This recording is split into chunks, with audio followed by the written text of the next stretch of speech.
Hi everyone. My name is Jordan Zimmerman. I am the head of advocacy for Brown-Forman in the USA and Canada. And today we are kicking off a 5-part seminar series called Back to the Bar. Little background about what this series is. This series was inspired by essentially the fact that the world as we know it and the hospitality industry as we know it has faced incredible changes and incredible difficulties in these last few months since March. And what we wanted to do at Brown-Forman, and really what we strive to do at every point, is to offer our trade community skills that they can use both behind the bar and in their daily lives, but also beyond that. We want to make sure, you have the skills to make great cocktails, but also to build a life that can continue to support you in your work in the hospitality industry. So today we thought we'd start with a little bit of tips, tricks, and best advice around how to have a solid financial future. I know that may not be the most exciting topic when you read through the tales of the cocktail list here, but what I want to make sure you know is that I actually am very passionate about offering this kind of information to the trade community. I myself started working with a financial advisor in 2013 when I was making $38,000 a year teaching cheese classes for a living in New York City. You don't have to have $1 million in the bank to start working on a strong financial future. You can essentially be living as I was living, paycheck to paycheck, and having my closet as a big, extra large Home Depot box, right? And I have built something that I feel very solid to stand on, and I'm very passionate about this opportunity to others. Our speakers today, not me, don't worry, I'm in the background pressing slides because I'm not the expert on finances, but I have worked with folks who are. So our speakers today, Dave, Anthony, and Christina. Many of you know Christina Lawrence. She is not only a wealth management advisor for Barnum, Barnum Financial Group. She is also a great supporter of the trade community, and her colleagues Anthony and David, who will be chiming in as well as their certified financial planners. So I will take a step back, and we'll join you at the end for questions. But go ahead, if you do have questions throughout this chat, feel free to put them in the Q&A and in the chat, and we will circle back around at the final few minutes of the session to make sure we answer those for you. So greetings, everyone. Good afternoon, good morning, good evening, depending on where in the world you are. I see we have people joining us from across the country, and I think even I see Bolivia.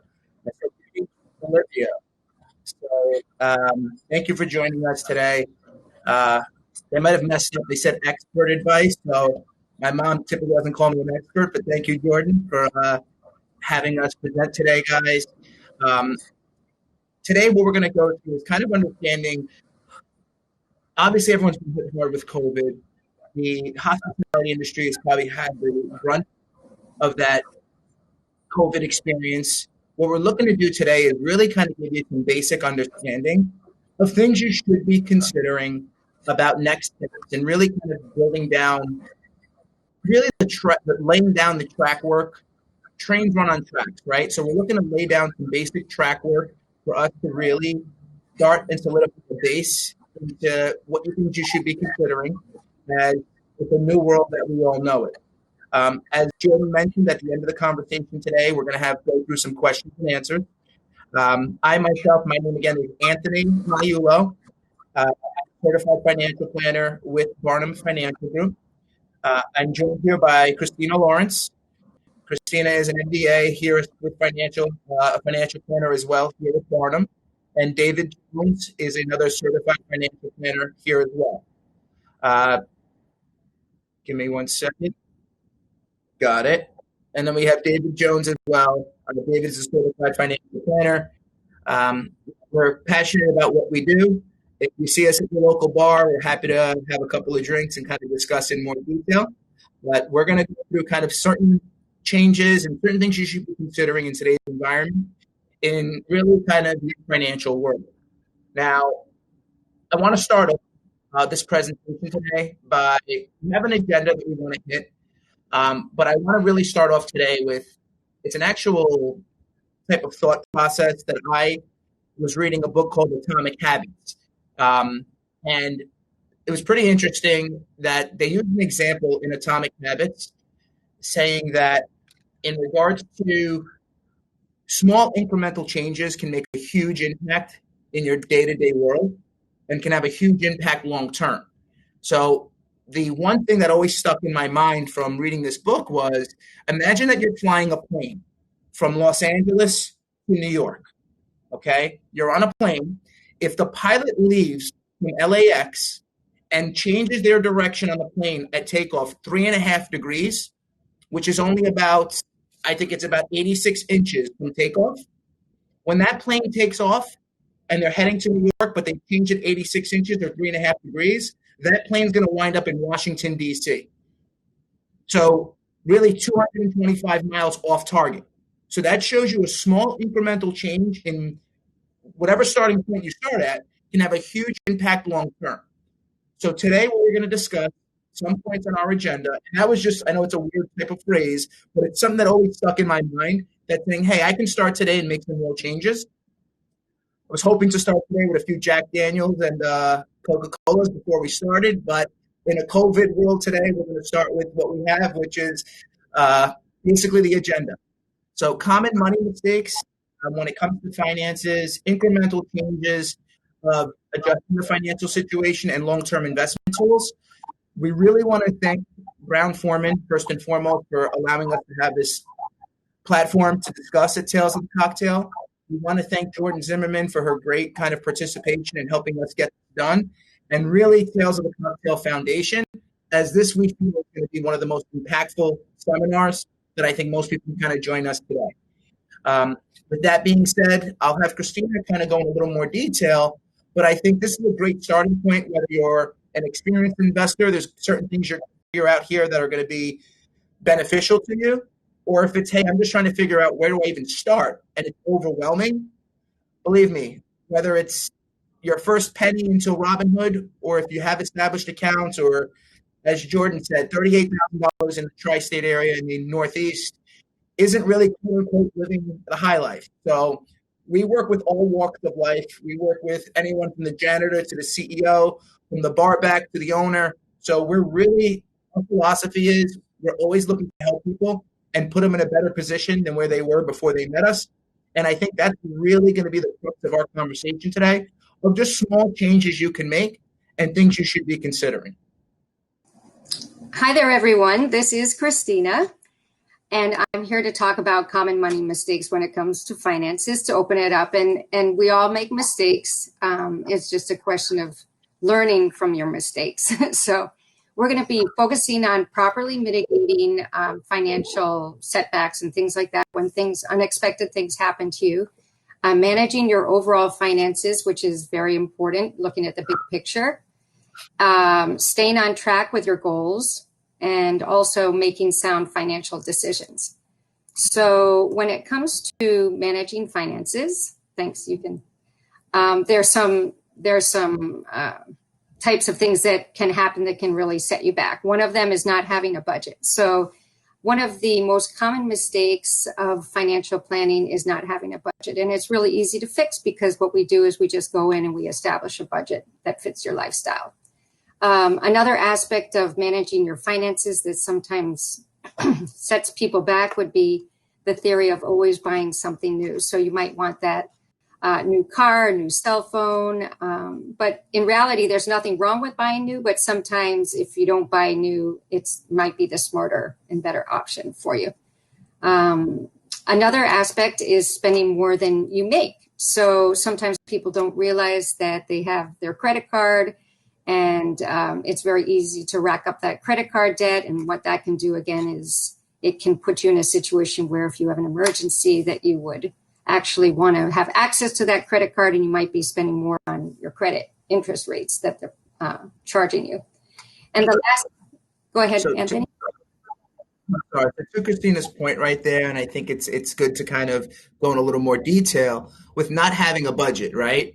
Um, it's always a tough conversation to have. How much do I need every month to kind of get by? What do I need? What are my basic expenses so that I can quote unquote stay above water? You shouldn't have a budget of $3,000 or whatever it may be. I'm sure Jordan wasn't living on champagne and caviar every night, while she was in the Northeast. Ultimately, figuring out, hey, what can I afford, and what do I actually need? So understanding needs and wants will go into this conversation, and understanding what's going to set me up for the best financial success. Listen, we all want the 75-inch flat screen in the living room before the Sunday football games are happening, having your friends over to watch the games. Ultimately, you have to kind of understand it's really self-evaluation of understanding where I am, what I need to accomplish, and what tracks should I lay down for long term. Yep. And so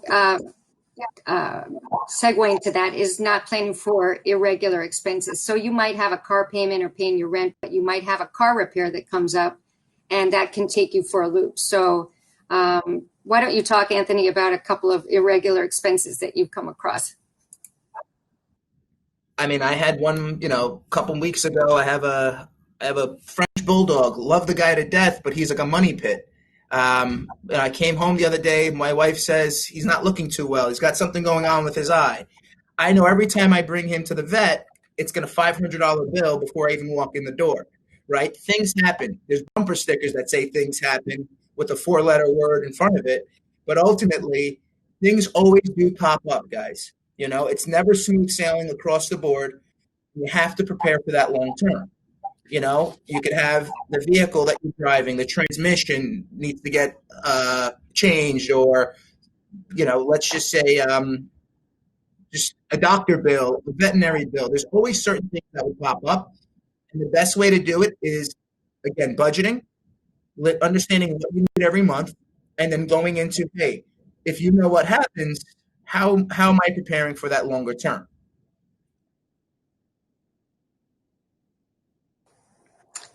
So moving on, we're looking at, oftentimes, as Anthony said, sometimes the unthinkable happens, and we can do things so that we're better prepared. Unfortunately, right now we're all living through unprecedented time with the layoffs and the business closures and things like that throughout the country, with the rise of unemployment numbers due to COVID. And here are some examples actually about how to mitigate financial setbacks. One issue is not having an emergency fund. So it's extremely critical to have an emergency fund in place. This is money that you've saved up to help you if you have an unexpected event. And we'll definitely talk more about that later. Secondly is carrying too much credit card debt. It hurts your credit, but it can also increase your interest charges, and it can make credit not available in case you have an emergency. So that can work against you. And the last thing here on the slide is not having an income protection plan, which means if you get hurt or sick and you're no longer able to work, that you don't have any income coming in, and that can create an even bigger financial burden on you and your family. So one of the things, disability insurance provides income if this happens. And again, Anthony, you can shed some light on some of the experiences that you've had with this. I mean, yeah, pre-retirement, the most valuable asset that we have is your ability to earn income, right? If we become injured and we can't go to work, ultimately your asset of earning income could be hindered. So it's always important to protect your income, and there's different ways of doing it. As Christina mentioned, an emergency fund, right? That's one way that you can protect. If I can't get to work, I know that at least I have 6 months of savings, and it's much easier said than done, right? You're not finding 6 months of savings underneath the couch with loose change. So ultimately, it's trying to figure out, hey, how am I going to protect myself long-term by budgeting, then building up that emergency fund, and then at times, once you've established that emergency fund, okay, let me figure out what debts to be paying off, because there's such good things as good debt and bad debt, and we'll go into that in a little more detail. But understanding that, hey, there's baseline things we should be considering, and how to, it's much easier said than done. Okay, a budget and protection plan, but ultimately we're going to kind of outline things you should be considering up front.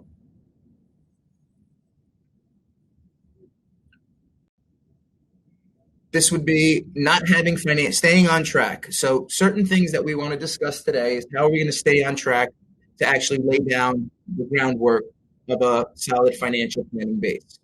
So I'm guilty of a lot of these myself. I hate to admit it, but not having financial goals. 10 years ago, Anthony, 10 years ago, I said, hey, I'd go to work, I'd make money, and what are we doing on Thursday to Sunday night? Where are we watching the games? And let's figure out, go see my favorite bartender at the hotel and figure out how we're going to enjoy the evening. Ultimately, you have to kind of figure out, hey, out of every paycheck I make, I'm going to save X amount, whether it's 20, 30%. I'm going to enjoy X amount, whether it's 20, 30%. And the other 20 or 30%, I'm going to put towards a longer term goal. So understanding that before we even earn it, the money has a place that's spoken for. And that's, again, goes always back to the budgeting. Believe it or not, sat down with many people that have a 401k. Not everyone has it in the hospitality industry, but if you do have a 401k, and let's say you have a match, if you're not taking advantage of any type of match in a 401k, you're leaving kind of money on the table. A lot of people say, oh, what's the point of having a 401k? I'll just save it in a thing. Well, ultimately, money saved in a 401k is not being taxed. It's allowing your money to grow tax deferred. So it's building a nest egg. And again, the best way of doing it is before you even get paid, and you even see that money doesn't hit my account. The best thing you can do for your future self is put something away long term. So you always want to think about, what is my future self going to thank me for? What can I do today that my future self will thank me for? Paying the wrong debt first, right? Student loans. A lot of us have student loans in this world of America's quote unquote go to college and get your education, but these student loans, they don't mention that, are going to be over your head of sometimes 6 figures plus. That's not always the worst debt in the world because they're typically a good interest rate. They're typically good ways around that debt. Certain people are considering, how am I going to save up to buy a home? And if you have mortgages eventually, that's a good debt. But when you have credit cards that have 25% interest rates, that's a bad debt. And that's one we want off the balance sheet as soon as possible. Having no retirement distribution strategy, right? Ultimately, okay, I'm going to retire whenever that may be, and I'm going to live off of money I saved in the jar. Isn't always the best strategy. So kind of figuring out, how am I going to supplement and have income in retirement, and really kind of understand what I need to be doing today to get myself kind of strategized for the future. Okay, now let's talk about making decisions and common money mistakes. Starting off, not talking about money with your partners. So if you share expenses with your partner, open communication is imperative. Talking to each other leads to making better financial decisions.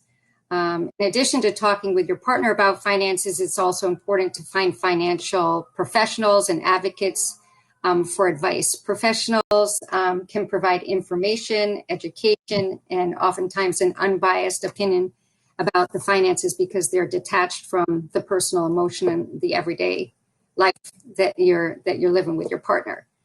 Not getting professional advice sometimes is, like Anthony said, you don't have to have, some people think that you have to have a lot of money in order to reach out to a financial advisor, but that's not true at all, because it's the people that start early and stay on the course that benefit the most. So moving ahead, regarding diversification, this is not diversifying your assets.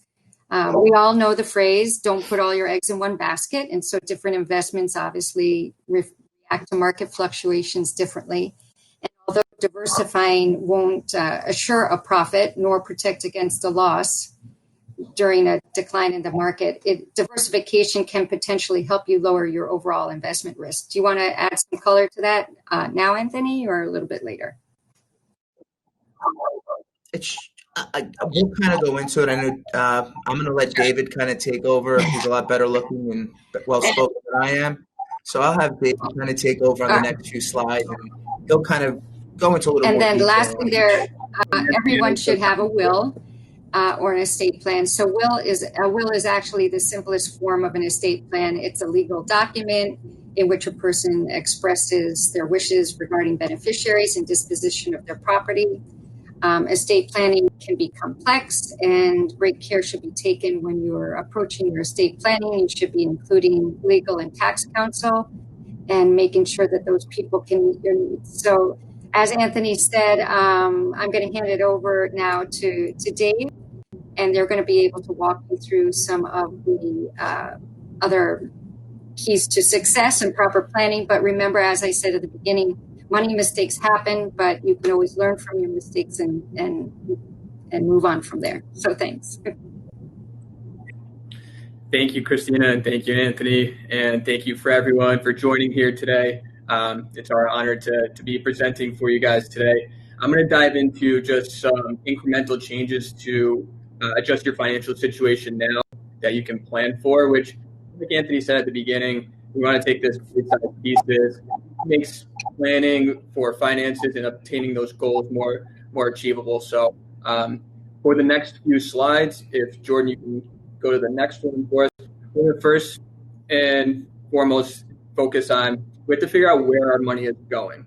Then once we know where our money is going, then we can look at any gaps that we may have in our overall financial picture. Then finally, once we have those gaps defined and we can plan around those, what type of big ticket items do we want to focus on going forward? So if we look at the first area, find where your money is going.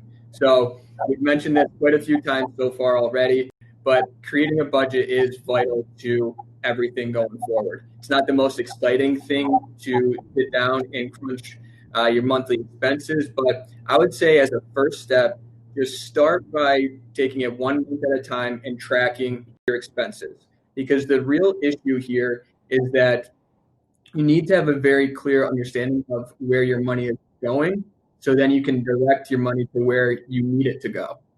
And one area that, and one concept that's very important is that it's called the 28-36 rule. So the 28-36 rule means you shouldn't be spending any more than 28% of your monthly income on housing, just housing alone, right? So that's going to help us live with our means. Then the 36% is that all of our total debt payments shouldn't exceed 36% of our monthly income. So that's credit card payments, that's car payments, that's any student loans or any other outstanding debts that you can think of. And some people don't really know the difference between your needs and your wants, right? So most people need a car, right, because that allows us to get to work, go to the grocery store, all of that. But a luxury car, for example, is more of a want, right? So we just need something to get us from point A to point B so we can stay within our budget to help going forward, creating our goals. So if we go to the next slide here. And guys, I'm sorry, if we don't mind just muting our microphones if we're not speaking, just our panelists, sorry, because I know we're getting some feedback here. Okay. So then step number 2, once we have a sound budget, let's define our goals. Right? Everybody goals are different, whether it's we want to be purchasing a home in the upcoming years. We'll get into some of the bigger ticket items in just a minute. But once we have those goals and we have our budget, we can then create a financial plan around those. Finally, once we have that financial plan all together, we can then back test by running a gap analysis. So what's a gap analysis? This is something such as we want to retire at X time, or we want to become an owner of a bar rather than just working at the bar. How can we put this in place based on the current situation? And then if we go forward, looking at bigger ticket items. So like I mentioned, purchasing a home. If it's your goal to purchase a home in the next 5 or 10 years, what do we need to start doing today to make this a reality? Or possibly something like paying for your child's education. There's different types of investment strategies that are available to us to help tackle these type of goals. other areas such as auto loans and auto repairs, like Anthony mentioned, with his bulldog, you never know what could happen. It's actually a pretty staggering statistic. It's actually 40% of Americans can't cover a $400 unexpected expense. And if we don't have that type of emergency fund set aside, then we're going to have to put those type of expenses on a credit card and then start that spiral. So that's why it's very important for us to start with building that budget. Yes. So to David's point, quantifying big ticket items, it's pretty hard to hit a goal if you don't have one, right? If you don't have a target, what are you aiming at? What do you ultimately, it's hard to hit a goal that you don't have. So really step one is budgeting. Step two is, what target am I looking to hit? What am I, obviously we want to make sure we keep ourselves above water. And in the quote unquote unprecedented times, I know we've heard that a million times over the last 6 months to 8 months. Ultimately, we have to figure out what's the most important thing, what's first. So I think this is really kind of good information to kind of figure out, hey, what are the most important things and what am I working towards? Because it gets draining, especially when times are rough. You're coming in every single day, going to work and figuring, okay, you kind of start going through the motions and figuring, hey, what's really going on? Ultimately, when you have certain goals, you say, okay, I'm going to get my butt out of the bed earlier and figure out this is the goal that I set out for myself, and really kind of motivate yourself every single day to hit that goal. And unfortunately, this is something that we've never seen before, and we still always have to keep our head focused kind of in long-term game plan. Next slide. Long-term investment tools and long-term needs. Again, that goes to kind of, after we've kind of laid down knowing kind of our needs and wants and what we need to figure out, then it's long-term, what are we looking to do? Next slide. Determine your risk tolerance. Listen, I'd love to double my money every 2 days or every 2 weeks. Unfortunately, to do that, you're taking on a heck of a lot more risk. So you have to understand who you are as a person. Are you a person that is okay with volatility?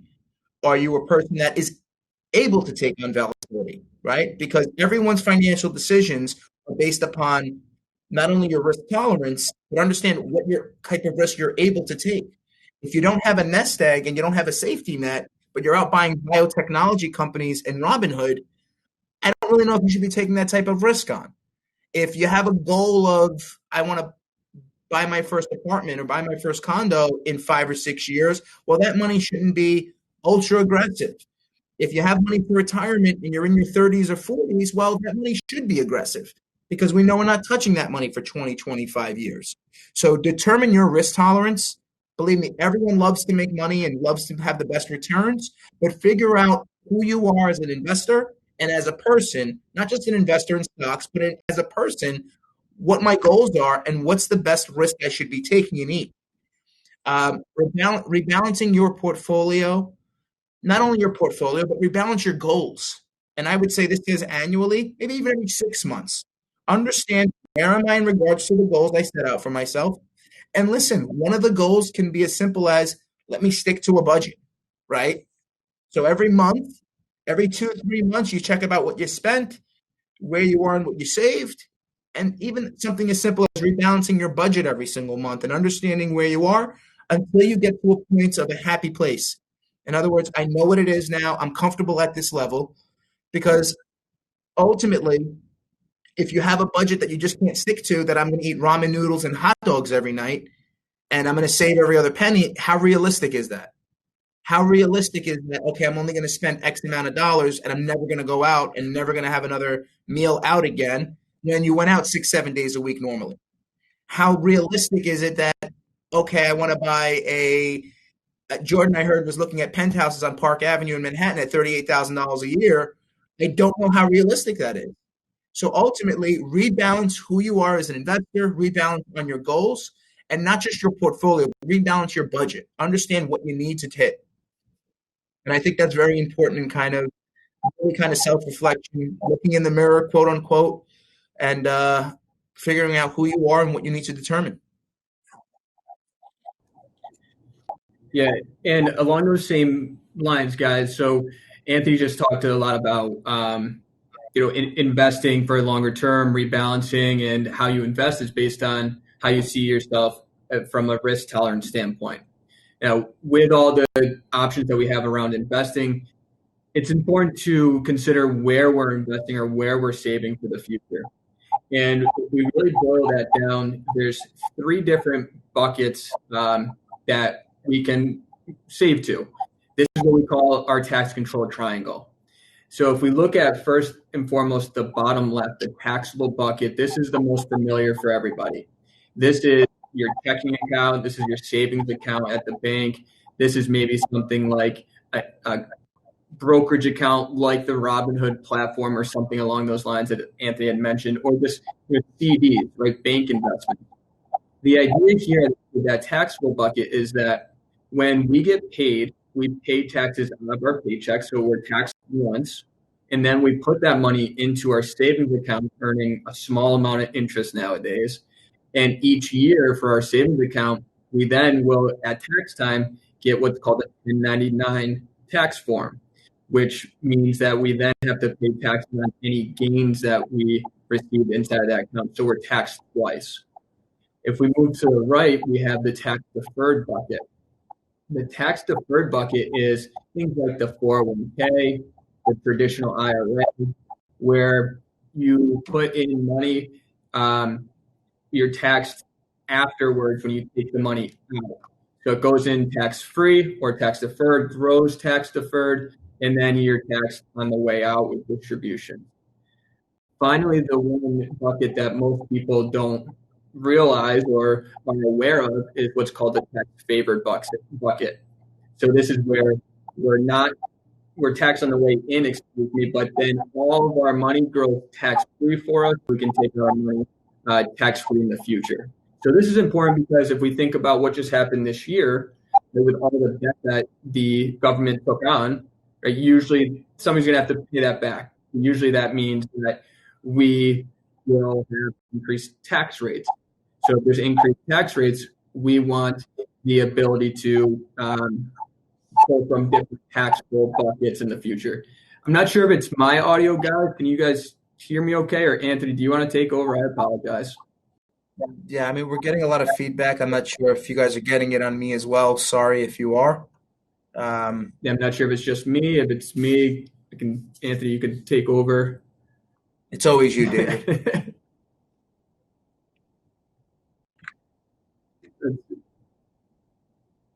Okay. All right. So I'm not sure if you guys, Jordan, are you hearing me okay? Am I getting a lot of feedback? Oh, gotcha. All right. Are we all about the same, or should I continue?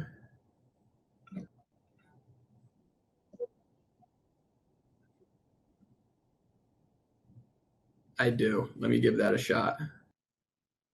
So give us 1 second, guys, and apologies for the technical difficulties on the audio.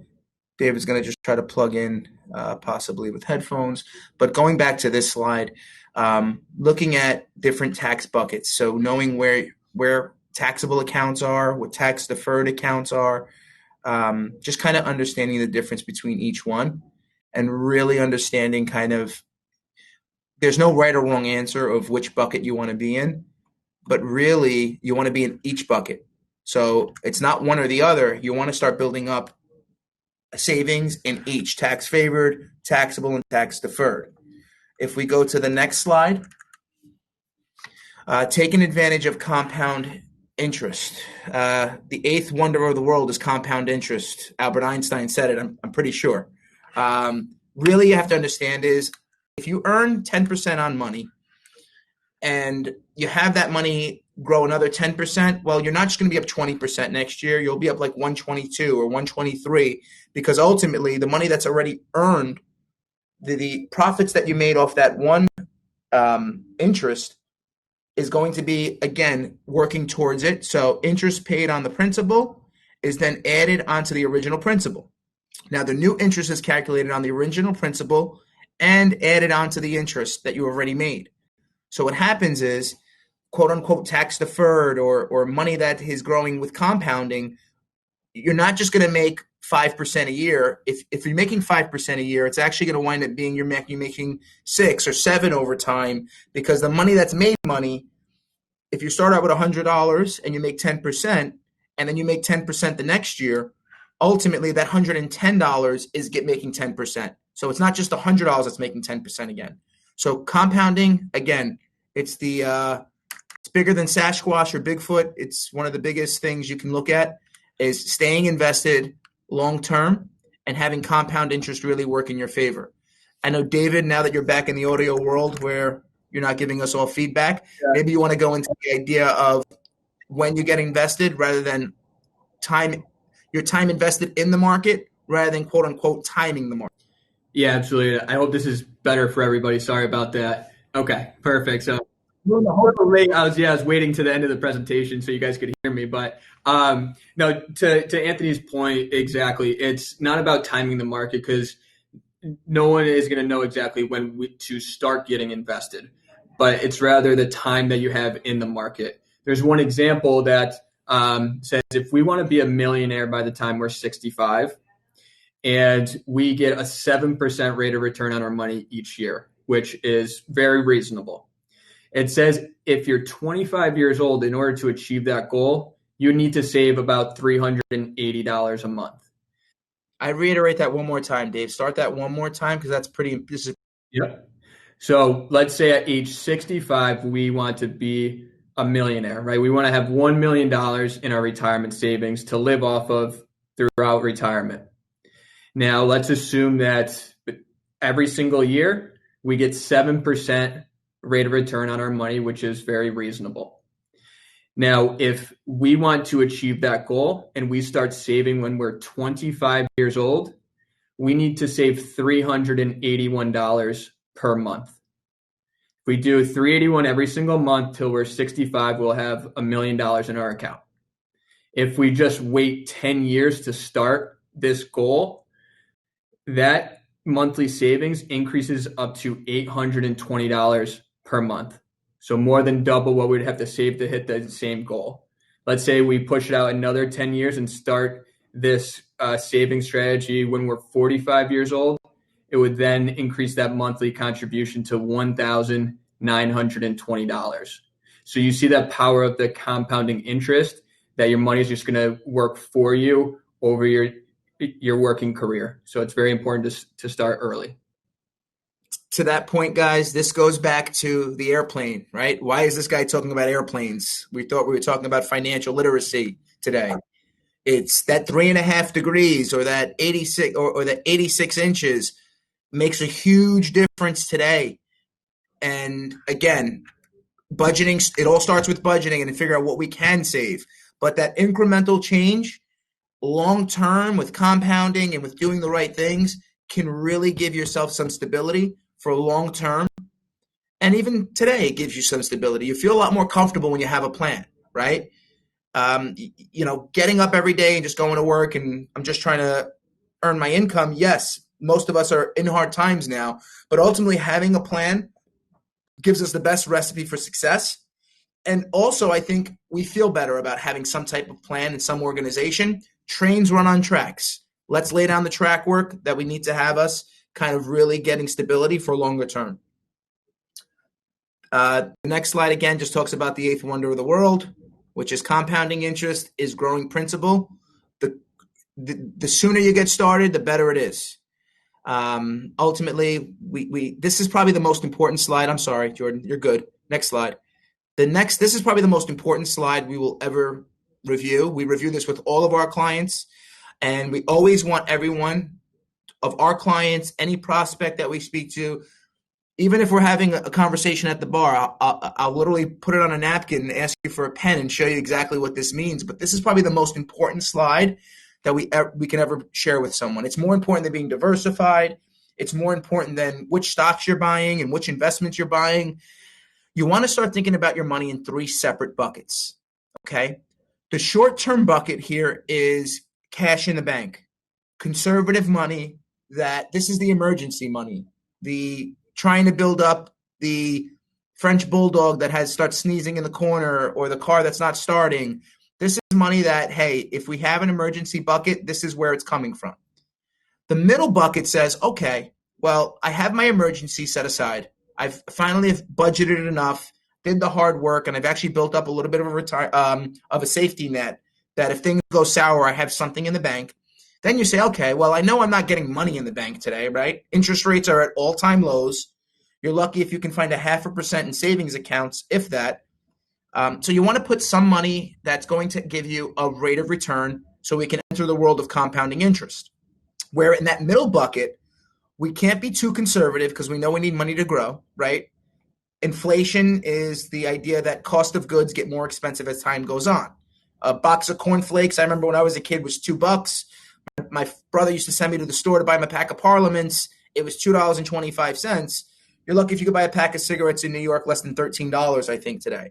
A box of cornflakes. My kids the other day went to the store. I'm picking up a box of cornflakes, $7, $8 a box. So things get more expensive. So we need our money to grow for us long term, where we're not trying to outperform the market.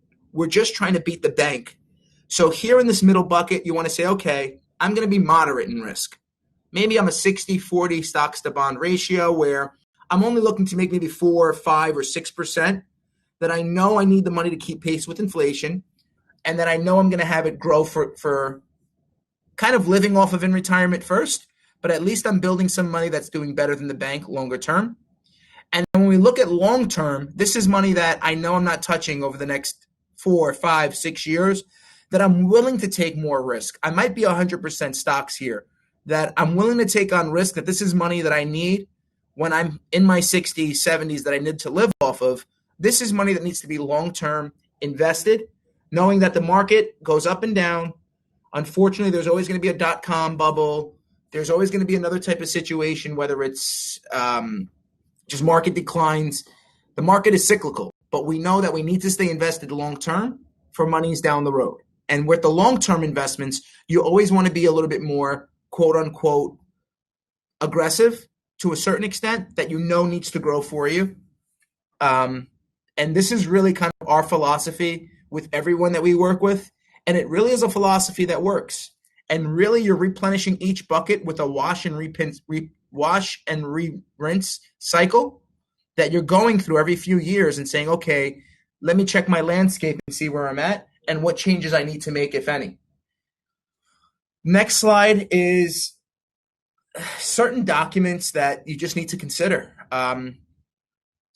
Personal story, I have a cousin who was down in North Carolina, had a young family, was living kind of paycheck to paycheck, just trying to get by, and ultimately had a young family and really didn't take care of kind of anything on the financial side of things. So you want to consider, God forbid I'm not here tomorrow, how do I want things to play out? God forbid I become incapacitated. Basically having your documents in order and just writing it on a napkin and having your buddy notarize it really isn't the best way to do it. There's a lot of other ways that we can go about it. To really get a decent will together, it might cost you a few $100 that, a lot of people are going on to LegalZoom now and doing their own wills, but you really probably want to work with more of a professional and get a finalized document. So you want to look at last will and testament. Again, God forbid you're not here, things play out the way you want them to. Durable power of attorney, living will and healthcare proxy kind of go hand in hand. If you become incapacitated and aren't able to make decisions, really these documents will help kind of have your wishes play out. Beneficiary designations, right? If we have bank accounts, if we have investment accounts, if we have really online accounts, right? A lot of people don't think about it. I have online security. How freaked out would be if someone got all of our online passwords and started looking at what we do online and all of our accounts and everything. You want to have beneficiary designations on all of your accounts, and really special plans if, God forbid, you became incapacitated. Not that you were no longer with us, but again, going back to your ability to earn income. You need care. You need someone to care for you. These are really kind of, quote unquote, morbid and not really the best things you want to talk about, but they really need to be front of mind because we don't know what tomorrow brings, as we've definitely seen in this year of 2020. And again, not really our most exciting topic we like to talk about, but it's a reality that we all have to kind of experience. And I know Christina mentioned about talking about your partners or your significant others. And it's not really the most exciting conversation, but over a glass of Jack, it's a great conversation to kind of start out sometimes. There's no better time than the present. And I really think, guys, we didn't want to make this a stuffy financial type of presentation, but it's really things we need to start considering today. And I think there's no better time to do it over a cocktail, in my opinion. I know a lot of my conversations have started off that way. We're honored to have this opportunity to speak with you guys. It's not like, and to Jordan's point, how she started this conversation, it's not Daddy Warbucks who we're looking to work with, and we're not working with everyone who has $7 million in the bank, and just not reality, right? It's we're working with everyone to kind of lay down the groundwork to kind of things you should be considering. Life insurance, disability insurance, that's like 101. 101 of financial planning is protection planning. Understanding that the first thing I need to do is protect myself. And then after that, after you're protected, all right, let's figure out how I can make this grow and hit goals. So for us, and to Jordan hit it on the head, you don't have to be this person who's looking to buy a $7 million home and makes $1 million a year. No, financial planning is for everyone. Everyone. Because ultimately, it's hard to hit a goal if you don't have one. It's hard to hit a target if you don't have one. And we're happy to help everyone across the board. We have Christina's information. Christina.lawrence@barnumfg.com, or you could give her a call at 646-670-7284. Our team website, Barnum Financial Group's our firm.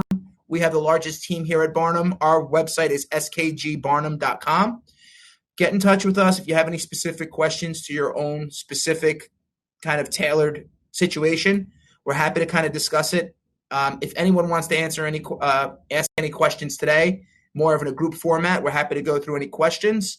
I don't know if there's any that popped up on the Q&A, besides the fact if someone could buy David a new headset. Other than that, if anyone has any questions. I think I need a new computer, not a headset. I think the headset actually worked out well. Let's see.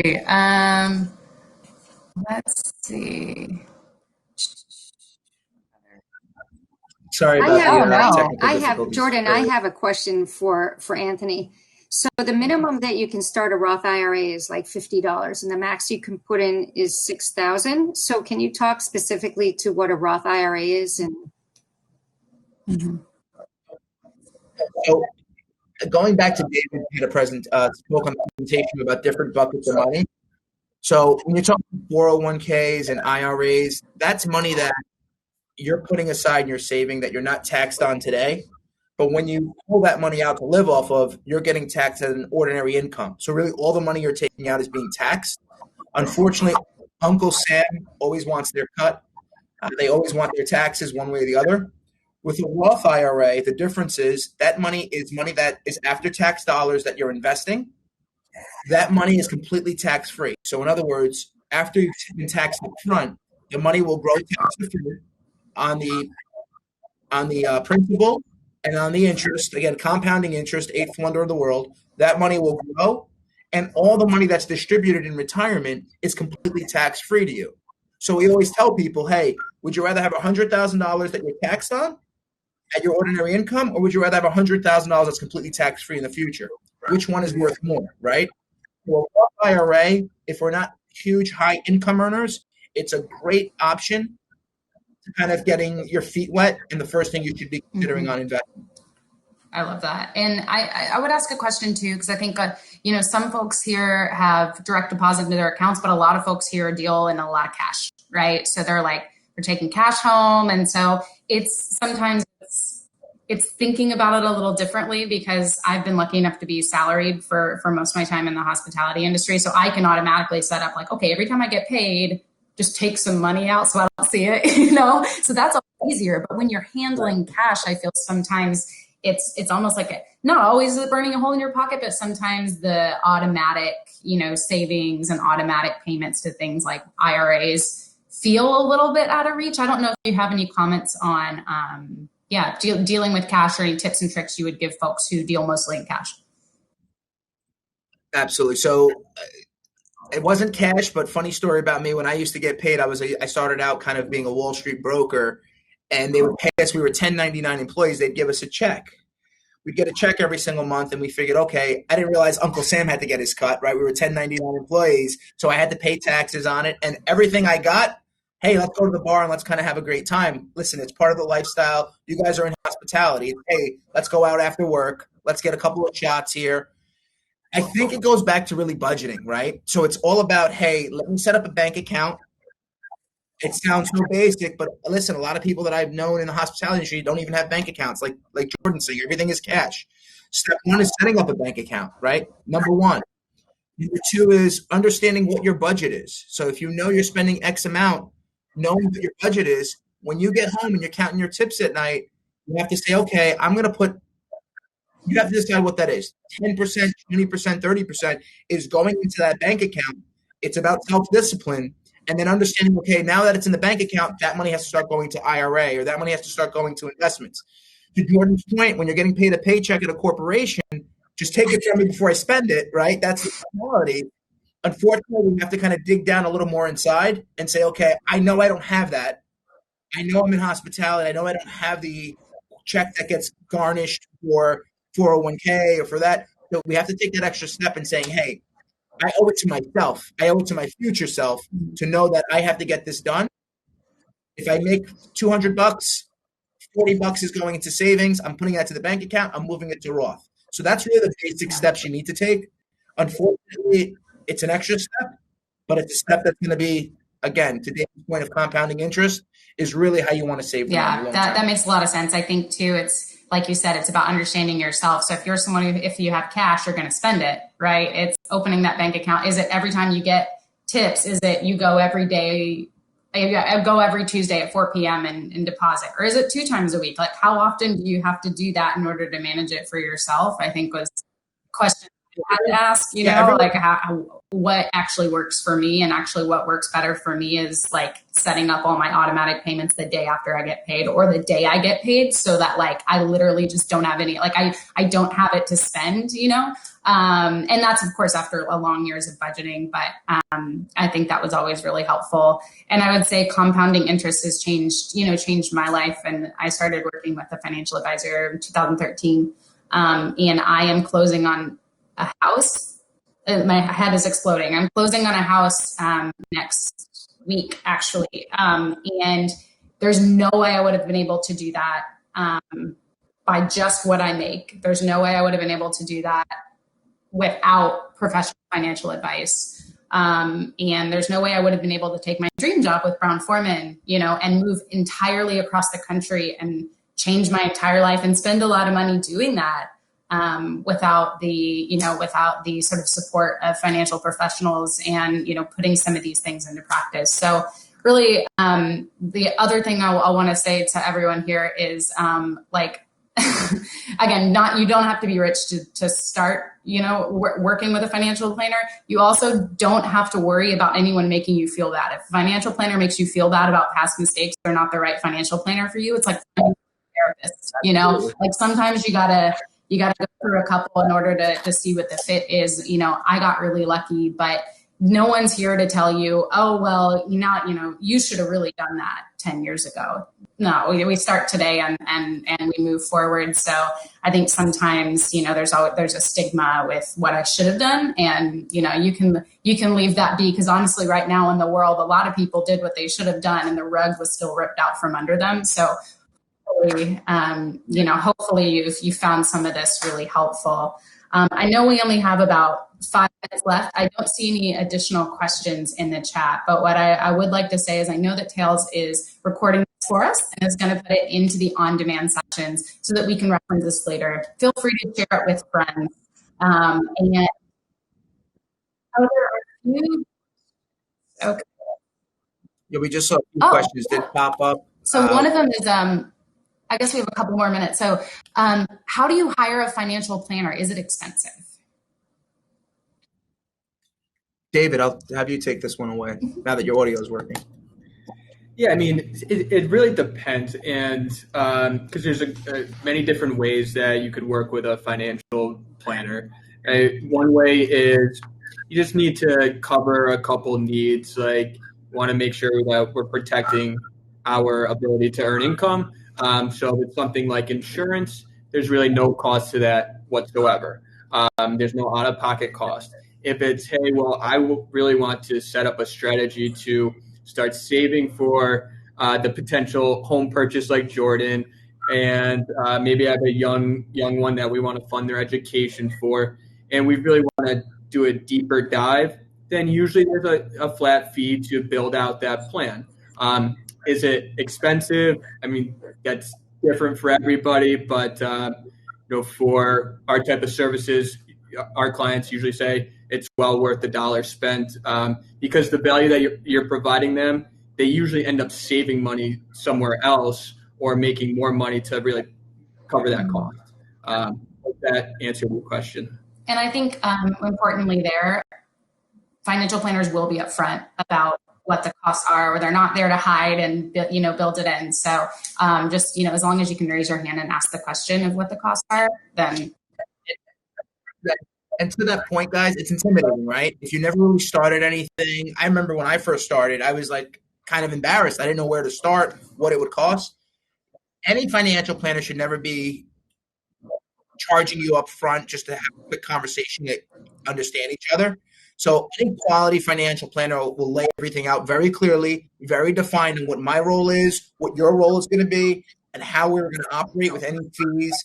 So we're certified financial planners, David and I, so we're working in your best interest. And anything that we're kind of giving you will be always up front and kind of discussing. Yeah. So I know we only have a couple of minutes. The one final question I see here is, this is cool. What is the tax hit by withdrawing a percentage from a Roth account towards a home purchase or opening a business? So if someone wanted to, say, open a bar down the road. You want to take this one, Dave? Or you want me to take care of it? Well, when it comes to a home purchase, if you're a first-time home buyer, they're much more available in terms of withdrawing funds from a retirement account. Usually they give a one-time exception for those type of what they call life-changing event. When it comes to opening a business, I'm going to defer that one over to Anthony. So usually there's not a big percentage, if any, taken out for like a home purchase, at least from a Roth. Correct. Yes. So you're able to take money out from the Roth if it's your initial first home purchase. Plus, all the money contributed to a Roth is completely going to be accessible to you. Any contribution, the money you put in, the gains you have to hold on to for 5 years, up to 59.5 on the gains. But any money you actually contributed is going to be accessible to you. There's no quote unquote waiting till 59.5. That's the nice thing about the Roth; gives you much more flexibility. And again, guys, if anyone has specific questions, feel free to reach out to us directly. We'd be happy to kind of go through it. I know we put up our information. If not, skgbarnum.com. Feel free to reach out. Again, thank you so much, Jordan. We really think this is an incredible panel, kind of what you've allowed us to share today. Thank you. Thank you to the company. Thank you, Brown-Forman. And ultimately, we're here if anyone needs Thanks us. so much to Christina, Anthony, and David. This was such an informative seminar, and I know that so many folks are going to get benefits out of it. I appreciate you kind of partnering with Brown-Forman, and I'm sure we'll have to do this again. I think this was helpful. Of course. Thanks again, Jordan. Thanks, guys.